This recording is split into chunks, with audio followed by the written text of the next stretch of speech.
Evening all, and welcome back to the Kieran Clarence podcast for Kieran Clarence Racing. I hope you are all doing great. All had a good weekend last weekend. Slight downer for me, only one placed over the weekend. Skellet was a nice place at 18 to 1. Unfortunately, Humidity we back to win with only second. So that was unfortunate. We ended up with a slight loss on the month. I think we're about 1.5 or 1.6 points down on the month. So a bit disappointing in that regard. We started this month okay so far though. Our first winner of just 3 selections so far this month. And the first one come today with Del Potro winning nicely up at Sedgefield. Obviously, jumps coming around the corner. There's going to be plenty more, like loads of people are talking about all over Twitter and everything else like that. Loads of content coming, stable tours, horses to follow, etc. And I'm no exception to that. I've got plenty lined up. Probably won't be filtering that out till around the 15th, something like that. Maybe a bit later. I might keep it under the hat. Might stick to a bit of the flack. The flack hasn't done too badly for me this summer, to be honest, which is very unusual for me. We're looking forward to this weekend. Again, flat racing is the key element. With 5 races from Haydock, 2 from Ascot and 2 from Kempton. And we'll start at Haydock. Obviously, like there's 5 races from there, and we start with the Betfair Exchange Superior Mile Stakes. Now, Opera Bello was meant to have run in this. Obviously, he was warm order, would have been around even money, maybe even odds on had he been declared, but unfortunately, due to what looks like going to be soft conditions up at Haydock, he has not been declared by Charlie Appleby. Therefore, we have quite an open field, to be honest. We got Make Me King at 3 to 1 at the top of the market. Now, I can't see I get the reasoning behind it, but I'm not with it, to be honest. The horse I'm with here is currently best price 8 to 1, and that is Sweet Franchise, Sweet Franchise, the 3-year-old filly down the bottom for Charlie Johnson and Joe Fannin. Won a nice race here 2 starts back. Actually, it was last start. No, he's won here twice over course and distance. Firstly, a nice Class 4 novice beating an odds-on shot that day, making all from the front as Charlie Johnson's normally do, following his father's footsteps. Was then 3rd at Sandown in a listed event at Sandown behind Blue Bolt. That form's not looking too bad, to be honest. Obviously, Blue Bolt won again at the weekend, just gone, and then came back to Haydock over the mile on. In another listed event and won that nicely as well. And I believe it was the 3rd, I think. Yeah, the 3rd Shawadi has come out and won at Longchamp Simpson. The form's fairly strong. She's a 3-year-old filly, so she gets all the allowances in this race. And I think 8 to 1 could be a decent each way play for a horse that's ran at the track. 2 Haydock suits front runners. You know Charlie Johnson's horses are going to go from the front. Same as his dad's horses. They're always trained to go from the front, and Joe Fan is one of the best off the front. So could be a decent each way play at 8 to 1. We then move on to the Ascension Stakes over the mile again, where we have a decent race for the 2-year-olds. Publish is in here. Now, obviously a non-runner last week. Quite surprised they declared him, considering the good chance the soft going, and he was actually a non-runner due to the going last weekend. So I'd be opposing him again. Bo Echo was a very nice winner over at Newbury. But the question is, that was on good to firm ground. Can he back it up?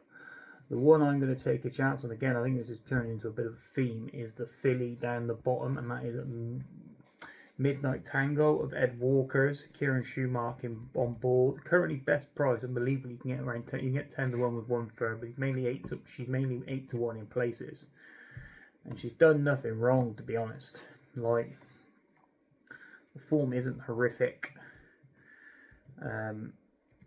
She won Hamilton Maiden, okay, Class 5 Maiden. You can't make much of that. She was in a head second in a listed race behind Argentine Tango up at Newmarket. Fourth at Ascot in a Group 3, and then fourth again of 5 in a Newmarket Group 3. So decent form in the book. Now, again, this is looking back into listed company now. She's had plenty of runs. She's definitely more exposed than the two I mentioned previous in Publish and Bow Echo. But I just think she's got the form in the book, and potentially these ones have to come to her. She gets the allowance obviously for being a filly as well. I think she's, again, like the first race when we were looking, she could be a decent each way proposition. I know there's 88 runners, so I probably will back her to win, to be honest, this Night of Thunder filly. But yeah, it would be Midnight Tango. I think Ed Walker's form is decent currently. There's plenty of hype about the two. Obviously, Bow Echo was, well, very, very good at Newbury, had to be said for George Bowie. And Publish obviously has been renowned so far. Obviously, they're saying potentially going down the Fields of Gold route. But obviously, like I said, ground dependent, was pulled out last week because of the ground. Is this an afterthought? I wouldn't be backing it at 15 to 8. So it'd be Midnight Tango for me in the Ascension Stakes. Moving on to the 225. Now, this is a handicap of a 1 mile, just over a mile again. It's Class 2 handicap. I love a bit of handicap myself. Where Valiance is joint favourite with Circus of Rome. And not bad form in the book, but me, like I've said previously, and this is going to sound like a bit of a broken record, but I'm going again with Charlie Johnson and Joe Fannin, and it is a Polestar this time. Currently best priced 8 to 1. Again, another course and distance winner, which I like to follow. When winning at Haydock in a Class 2 in July, and had this is where I know Novelista came in somewhere, who won at Goodwood a couple of days ago. Novelista was in behind that day, just beating a short head in second. And obviously he's come out and won since. But ran last time in the race at York in a Class 2 handicap at York, which wasn't too bad, to be honest. Tarrant's, that was the race that Tarrant's won. Obviously Novelista was in that race as well, finishing again behind Polestar. And obviously Novelista's gone to wins. The interesting thing is that Polestar on that day was held up. Now I'm fairly certain, if I remember rightly, when he won at Haydock, he made the run in. Give me 2 seconds. No, he's been held up as well. Held up both runs, so potentially this could be a very unusual one for Charlie Johnson horses. Normally they're always up in the van, etc. But held up, no wires. But like I said, course and distance form to me is key. Joe Fannin, even though he held up, I don't think will leave him too far off the pace, and I think this Teofilo coat could go close. Again, each way prices currently 11 runners, and 8 to 1 best price is definitely a each way play for me. We then move on to the Old Borough Cup of a 1 mile 6. Now, this is a race I really love to get involved in. The Revenant, I can't remember it's right. William Haggis and Tom Marquand is favourite at 4 to 1. But the horse I like in here is Master Builder of David Menizier and William Buick aboard. Now, again, another course and distance winner. Actually won the race that I mentioned earlier on, the Class 2 handicap, the race before. He actually wasn't that race, but he won on this card last year off a mark of 88. Now he does run today, or what would be Saturday, he will run off 92, so £4 higher than that run. But hasn't done too badly this season. Second at the start of the season at Epsom in the Class 3 behind Ascot's Captain. That's not too bad a form. He was 4th at Goodwood behind French Master. That's decent at form as well. Slightly disappointing last time when finishing 12th at 14, again behind Sam Hawkins. The form of that race hasn't particularly turned out well either. There's 5 and 5 runners since that in that race, and nothing's come out and won since. Potentially, obviously, Buick's kept the ride. They could have quite easily have picked elsewhere. He's got a bit to find with Dancing in Paris. I noticed he was in this race as well. I know a few people quite like him, but I'm going to take a chance that Master Builder back at Haydock, back at the track that he's won at, especially this time last year, I think he will definitely be in the frame. You're going to get 5 places in this race, and he is best priced at 12-1 currently, so he will do for me. And then we move on to the big race of the day, the Betfair Sprint Cup Stakes, where Lazat, who was winner for me on the Saturday of Royal Ascot, my Super Saturday, where I have 5 of the 7 winners. I still can't believe I had 5 of the 7 winners on that day. I really can't. But yeah, but Lazat is here and in here 2-1 favourite now. All the rage. Has done brilliantly this season. Obviously disappointed last time though over in France. I think if James Doyle got the ride back again, I think he'd try and make more use of him, which like he did at Royal Ascot, where he basically ran the finish out of everything.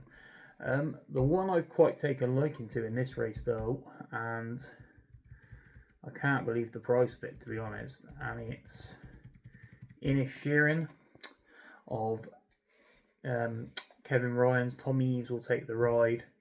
Now, he's not done much since winning at the start of the season at York. Really has played up a little bit. He was in that race at Ascot where he was 7th behind Lazat, so he's got a bit to fight. And he was in the Deauville race, exactly where Lazat ran as well, where he's 9th that day as well.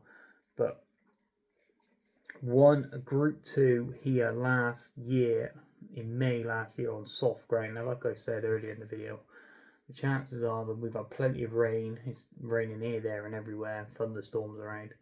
If this rain gets into the ground, we're going to have softening to go, and this boy could have a serious chance. Like, I know it was a Group 2 that he won at Haydock of a course and distance. When you look at the horses in behind, there's some decent animals in behind, and there's no saying that Sandy Lane wasn't a decent win when he won that day. Like I said, he's won at York already this season. That was on good to firm, so we're good. He can win on both. I just think that he could potentially be overpriced in a race that looks very much open. The sprint division is very open. Horses seem to be beating each other left, right and centre. Lazat, is he going to come over the same horse that he was when he was at Royal Ascot, or was he primed for Royal Ascot? I don't know. But I'm willing to take a swing on Inisherin, 16-1. You're going to get 4 places as long as they all stand their ground, as we currently have 16, 17, 18, 19 runners currently in the field. So Inisherin would be my shout for the Sprint Cup Stakes at the 3:35. We'll quickly hop over to Kempton. Well, we've got 2 races we're covering at Kempton. The 1:35, the September Stakes. This won't take long at all. Campana will win, I would believe, 1-2. Not my betting field position. Not going to even have a worth of bet in the race. She should win this. She gets weight off of Giavolotto and Candleford, who are her biggest rivals in the race. I don't expect her not to beat them. She won this race last year. She will then go on to the Arc. I think she's got a decent chance in the Arc, to be honest. Her form this season is definitely stacking up pretty well. Even though she hasn't won this season, the form is pretty good, to be honest. And I think she will take an awful lot of beating in this race. And I know she's currently, like I said, I'm not telling you anything. I know she's 4-7 favourite. If you want to get her in the multiples, get her in the multiples, or just watch the race, which I will be doing. And then we go on to the 2:05, the 100-mile series final handicap, where Sky Safari is favourite with, I believe it's Boldon's horse. Nope, James Fanshawe and Oisin Murphy will take the ride. One I quite like in here though is the horse that won the race last year.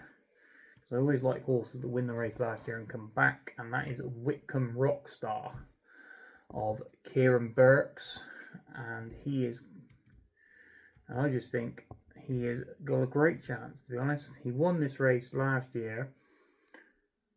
It was in a sequence. It was third win of 4 in total in a sequence. He won this last year off of a mark of 86, winning by a length and a quarter.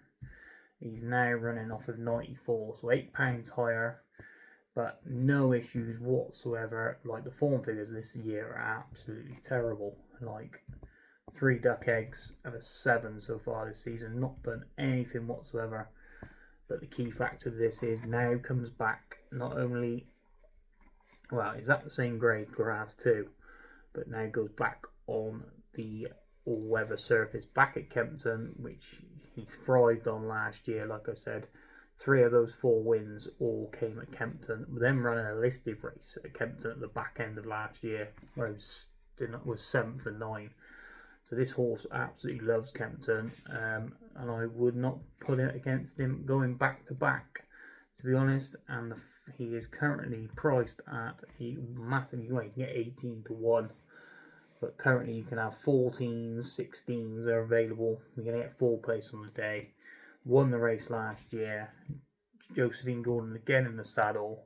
I know he's got to carry £8 higher than last year. Absolutely loves it round here. Loves it around Kempton. Will probably go around with his eyes closed. Lovely, lovely little horse. And he will be for me.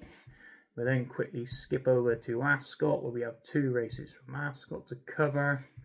The first one being the 240, the Sweps Handicap, where Native Warrior is currently best price, 5 to 1 favourite. So you know these are decent handicaps with Strong Warrior in there. He obviously was a non-runner today, if I recall, on Thursday. Leadman's ran okay the last couple of times. There's plenty of decent stages in here. The one I'm going to take a swipe at, and I've backed this horse a few times this year. I just think he's going to win a decent race, to be honest. Not sure whether the drop back to 7 furlongs will be ideal, however. But the horse I'm going to back, and I'm not going to say it's a cliff horse, but he's run okay this season for me, to be honest. And the horse is Marembo. Now, he ran a decent race in a Class 1 at Epsom over 10 furlongs, when 3rd behind Seascout. That was I can't remember, it was one of the trials for the Derby. But in that race, you had Trinity College, who finished 2nd, who then came out and ran okay in France before winning at Royal Ascot. Marembo then went to Chester and ran a Class 1 listed event at Chester over 10.5 furlongs and finished 5th of 7 behind Kilimanjaro. Mount Kilimanjaro that was in the Vars. Is that the Vars? Or is it the D Stakes? Finished 5th of 7 in the D Stakes. So not outfilmed whatsoever. And then ran in a handicap up at York last time out. Class 2 handicap, again over 10.5 furlongs. And finished 10th of 18. Behind Fox Legacy, beating 10 lengths, was 25 to 1 that day. Now drops back to a decent mark, back over 7 furlongs, which he won over twice at the back end of last season at Brighton, and in fact a Class 2 over at York.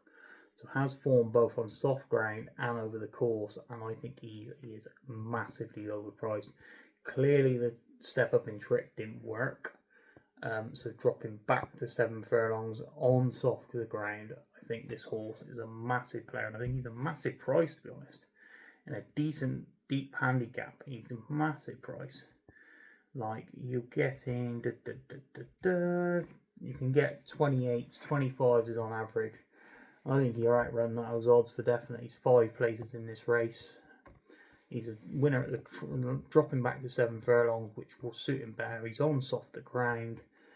Marembo for the Davis French team will be for me in the Sweps Handicap.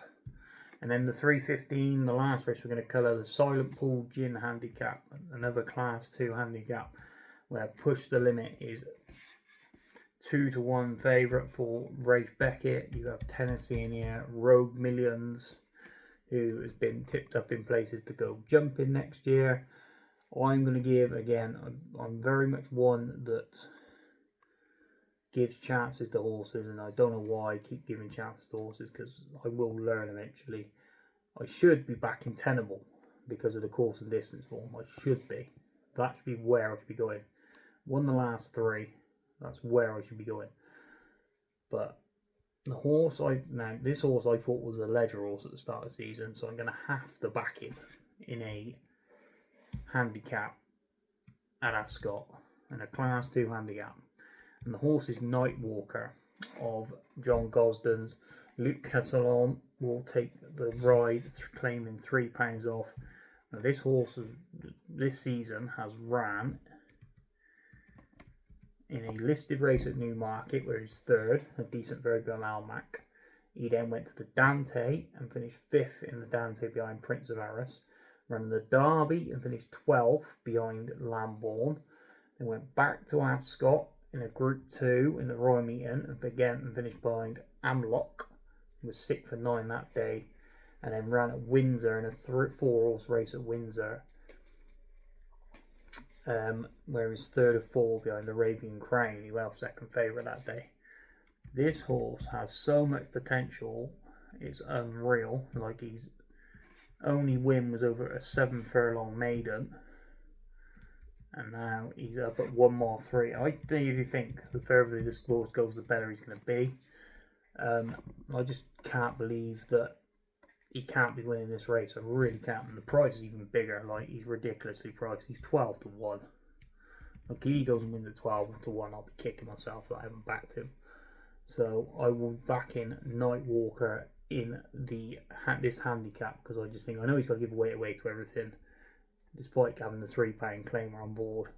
I just think this is his chance. If this is the one last chance I'm going to give him, and this will be for me. So there's plenty of best bets out there. He will be one of them.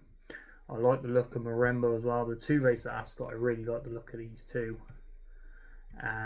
They will probably be high on my list for bets this weekend, especially from an each way standpoint from Marembo, definitely. What else we got that stands out? Just quickly flick through. 2 Johnson horses, I will probably back both of those. Sweet Franchise and Polestar. To be fair, I'll probably back quite a lot of these, to be honest. Like, Midnight Tango has definitely got a chance in that 2-year-old race, I think. Like I said, Polestar. Yes, there's a lot of these that I probably will back. My best bet on the card will probably be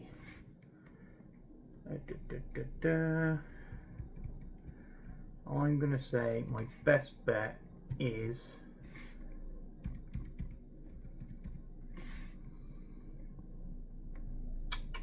what should we say? Marembo. I'm going to put him up 25-1 best bet, because I think this horse has got this, like I said, back to 7 furlongs, soft ground, back in a handicap. I think takes a great chance here, and that's the 240 at Ascot, and it's Marembo is the best bet now. Like I said, currently best priced 25-1, and it will be an each way play. Like I said, plenty more content come in for you guys over the next few weeks. Let's hope we can back some winners at the weekend. Please like and subscribe to the channel. Drop in the comments your best bet for the weekend. The NAP competition will continue. We had a couple of winners last weekend. If you want to get involved, just simply come and join my Telegram and I will explain all that. If you want to get involved in the NAPS competition, thanks for joining again though, guys. I hope you have a good weekend punting, and happy punting to you all.